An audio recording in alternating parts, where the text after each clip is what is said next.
এটিএমটা আছে সেটা কিছুক্ষণের মধ্যেই বন্ধ হয়ে যাবে। কি? আমার এটিএম বন্ধ হয়ে যাবে? হ্যাঁ, আপনি দীর্ঘদিন ধরে কেওয়াইসি জমা দেননি, তাই আপনার এটিএমটা বন্ধ হয়ে যাবে। তাহলে এখন কি করব? আপনার এটিএম চালু রাখতে হলে আপনাকে অতি শীঘ্রই কেওয়াইসি জমা দিতে হবে। ঠিক আছে, আমি ব্যাংকে গিয়ে কেওয়াইসি জমা দিই। দেখুন, আপনার ব্রাঞ্চে যাওয়ার কোনো প্রয়োজন নেই, আপনি ঘরে বসে অনলাইনে কেওয়াইসিটা জমা দিতে পারবেন। আমরা ব্রাঞ্চ থেকেই বলছি।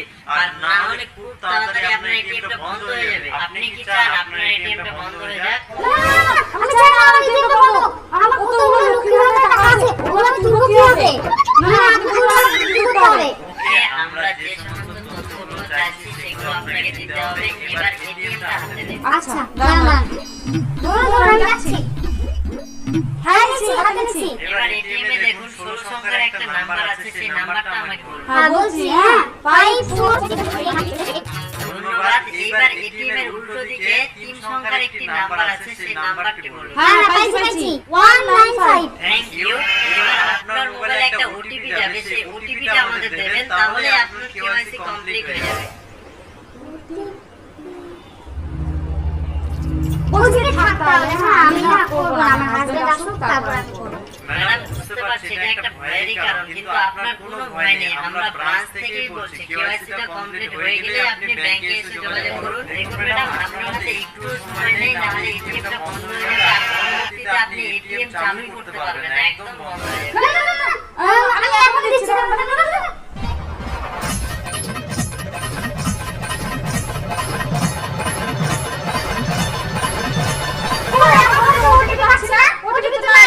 হ্যাঁ ম্যাডাম, ওটিপি ঘরে থাকে না, মোবাইলে এসএমএস গেছে, সেটা দেখুন আর বলুন।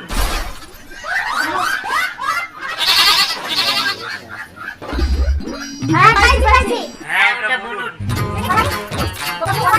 হ্যাঁ, আপনার কেওয়াইসি কমপ্লিট, আপনি নিশ্চিন্তে থাকুন, আপনার দিনটি শুভ হোক। হয়েছে?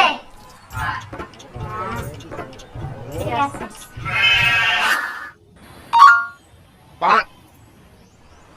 মা, বিষয়টা তো ঢুকলো নাকি?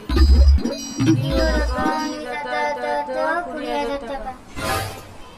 সত্যি তো 20,000 টাকা ঢুকলো?